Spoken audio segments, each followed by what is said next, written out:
Salut à tous et bienvenue dans le nouvel épisode de Retour vers l'avenir. On continue avec le concept RVA Minute. Et avant de commencer la vidéo, n'oubliez pas de vous abonner, que ce soit sur Twitter, Instagram, YouTube.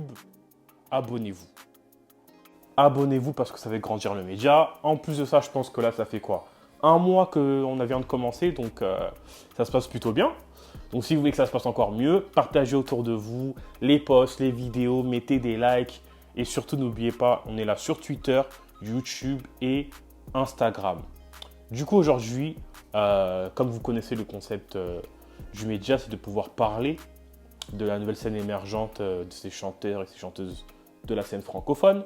Aujourd'hui, l'artiste dont je vais parler n'est pas nouveau, mais on va dire qu'il prend un nouveau départ. Vous allez comprendre pourquoi je dis ça.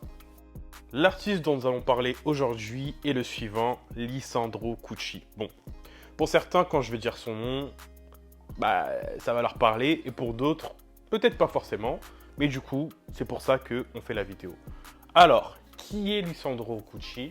Je vais parler tout simplement en disant Lisandro, comme ça sera plus simple et plus court. Il a commencé...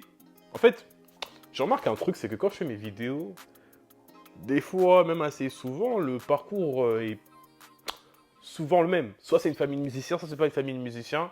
Là, on va dire que c'est une famille de musiciens. C'est une famille de musiciens.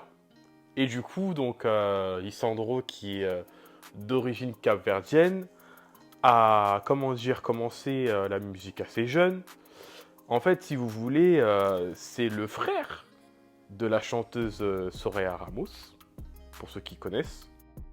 Du coup, c'est sa sœur qui va l'encourager à chanter parce qu'elle se rend compte en fait que son frère Lisandro a une voix, en postant du coup une vidéo de lui où il reprend une musique, je crois, de Justin Bieber. Parce qu'il faut savoir que Lisandro, lui, il grandit vraiment avec des influences assez R&B, assez soul, donc tout ce qui est Usher, Chris Brown, d'ailleurs même, voilà, il chante, mais il danse aussi. Tout ça, c'est ses inspirations, et c'est à travers sa sœur, justement, qui prend, qui est encouragée pour pouvoir se mettre en avant via les réseaux sociaux. La vidéo buzz, la vidéo prend de l'ampleur, mais comme tout bon chanteur, ce qu'il fait, c'est qu'il passe aussi par la case des parcours, et lui, le premier télécrochet dans lequel on retrouve, c'est sur TF1. Donc pour ceux qui s'en rappellent, il est passé dans l'émission The Voice Kids. Donc il passe dans l'émission The Voice Kids, mais malheureusement ne va pas être gagnant de cette émission. Je pense qu'il est en finale, mais malheureusement, il ne gagne pas. Du coup, ce qui se passe, c'est que quelques années après, il revient dans l'émission. Bien évidemment, il a grandi, et là, voilà ce qu'il fait. Pour ceux qui ont vu l'émission, vous avez bien évidemment compris qu'il est gagnant de la version du coup adulte de The Voice. Donc il avait choisi Matt Pokora comme jury, pour ceux qui connaissent le concept de l'émission. Et du coup là, il est vainqueur de l'émission de The Voice. Et ce qui se passe, c'est que une fois qu'il est vainqueur, tout va très vite. Il y a un album qui est donc en préparation et que du coup par la suite sort très vite. L'album Ma Bonne Étoile du coup sort, et dedans on retrouve les différents singles tels que Danser, Nous et les autres.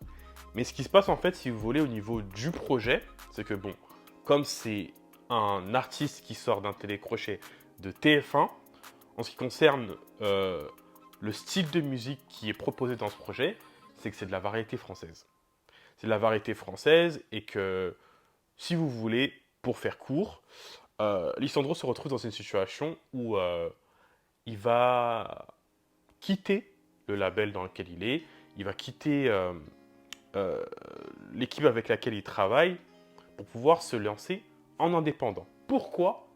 Tout simplement parce que, comme je l'ai dit au début de la vidéo, lui, ce qu'il aime, c'est le R&B. Lui, ce qu'il aime, c'est ces influences-là. Les Usher, les Chris Brown, tous ces artistes dont je vous ai cités. Et en fait, la circonstance dans laquelle il se trouve quand il fait ce premier album, c'est que c'est pas vraiment son identité, en fait, si vous voulez. Son cas me rappelle un peu celui de Isolde qui avait participé à la Nouvelle Star, qui justement, elle, était dans une situation où, voilà, elle était arrivée en finale. Une fois qu'elle est sortie de finale, on lui a fait un album en 2 semaines. Mais au final, avec le temps, elle s'est rendue compte que cet album-là, c'était un album variété qui avait été conçu pour, voilà, plaire au public français. Mais c'était pas ce qui lui correspondait par rapport à ses inspirations et par rapport à ce qu'elle aimait.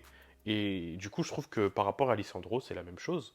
En fait, il a décidé de quitter quand même toute cette équipe-là. Quand même, on parle de TF1, de toutes ces choses-là. Il a décidé de quitter ça pour du coup prendre un nouveau départ. Et là, donc c'est à partir de ce moment-là qu'il va vraiment révéler sa vraie identité musicale.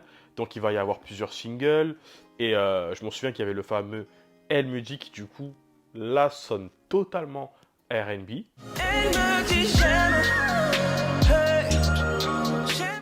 Il y a le fameux Son Bail remix qui va reprendre avec sa sœur qui avait aussi très bien marché.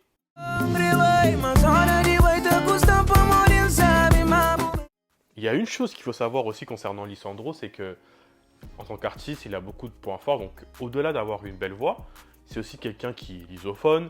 Donc, il va non seulement chanter en français, chanter en portugais, chanter en anglais, mais à travers chaque langue qu'il va interpréter, en fait, sa voix va toujours rester correcte, en fait. Parce qu'il faut savoir que on peut avoir une belle voix, mais en fonction de la langue qu'on va interpréter, il peut avoir cet accent et tout. Mais moi, personnellement, je trouve qu'avec lui, vraiment, on ne le ressent pas vraiment. Et pour moi, ça, c'est une qualité, en fait, qu'il a. Donc, les capacités qu'il va avoir concernant le fait de pouvoir maîtriser plusieurs langues, c'est ce qu'il va appliquer pour pouvoir sortir le single, justement, Karma, qui est disponible, qui fera en plusieurs versions.